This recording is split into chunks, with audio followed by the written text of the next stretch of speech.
ಎಲ್ಲರಿಗೂ ನಮಸ್ಕಾರ. ನಾದಾಲೋಕ ಯೂಟ್ಯೂಬ್ ಚಾನಲ್ಗೆ ಸ್ವಾಗತ. ನಾನು ರೋಹಿಣಿ ಭಟ್. ಅಖಿಲ ಭಾರತೀಯ ಗಾಂಧರ್ವ ಮಹಾವಿದ್ಯಾಲಯ ಮಂಡಲದವರು ಪ್ರತಿ ವರ್ಷ 2 ಸಲ ಎಕ್ಸಾಮ್ ಕಟ್ಟಿಸ್ತಾರೆ. ಹಿಂದೂಸ್ತಾನಿ ಗಾಯನ, ವಾದನ, ತಬಲಾ ಎಲ್ಲ ಇನ್ಸ್ಟ್ರೂಮೆಂಟ್ ಎಲ್ಲದು. ಅದರಲ್ಲಿ ಪ್ರಾರಂಭಿಕ ಪರೀಕ್ಷೆಯ ಸಿಲೆಬಸ್ ಏನು ಅಂತ ತುಂಬ ಜನ ಕೇಳ್ತಾಯಿದ್ರು. ಹಿಂದಿನಲ್ಲಿದೆ, ಇಂಗ್ಲೀಷ್ನಲ್ಲಿದೆ, ಕನ್ನಡದಲ್ಲಿ ಇಲ್ಲ ಅಂತ. ನಾನಿಲ್ಲಿ ಸ್ವಲ್ಪ ವಿಸ್ತಾರವಾಗಿ ಹೇಳಲಿಕ್ಕೆ ಪ್ರಯತ್ನ ಮಾಡ್ತಿದ್ದೀನಿ. ಟೋಟಲ್ ಇದೇನು ಮಾರ್ಕ್ಸ್ ಇದೆ, ಪ್ರಾರಂಭಿಕ ಅಂದರೆ ಮೊದಲನೇ ಪರೀಕ್ಷೆ, ಗಾಯನ ಮತ್ತು ವಾದನ ಅಂತಂದರೆ ಸ್ವರವಾದ್ಯ ಯಾವುದೇ ಇರ್ಬೋದು, ಹಾರ್ಮೋನಿಯಂ, ವಯಲಿನ್, ಫ್ಲ್ಯೂಟ್ ಇರ್ಬೋದು, ಎಲ್ಲದಕ್ಕೂ ಇದೆ ಸಿಲೆಬಸ್ ಇರೋದು.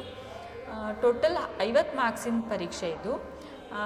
40 ಮಾರ್ಕ್ಸ್ ಕ್ರಿಯಾತ್ಮಕ ಮತ್ತು ಶಾಸ್ತ್ರನೂ ಕೇಳ್ತಾರೆ. ಸ್ವಲ್ಪ ಥೇರಿ ಜಾಸ್ತಿ ಏನಿಲ್ಲ, 10 ಮಾರ್ಕ್ಸಿಗೆ ಮಾತ್ರ ಥೇರಿ ಇರೋದು.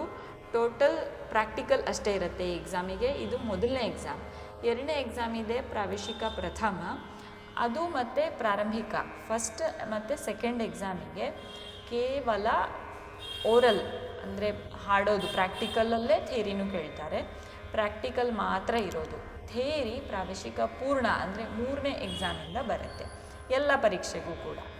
ಈಗ ಪ್ರಾರಂಭಿಕದ ಗಾಯನ ವಾದನದ್ದು ಅಂದರೆ ಸ್ವರವಾದ್ಯದ್ದು ನೋಡೋಣ ಸಿಲೆಬಸ್.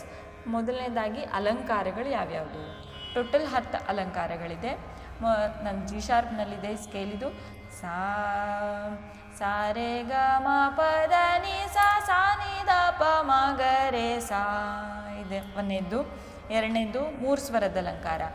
ಸಾ ರೇ ಗ ಮ ಗ ಮ ಪ ಮ ಪ ದ ನಿ ಧ ನಿ ಸಾ ನಿ ದ ಪ ದ ಪ ಮ ಗ ಮ ಗ ರೇ ಸಾ.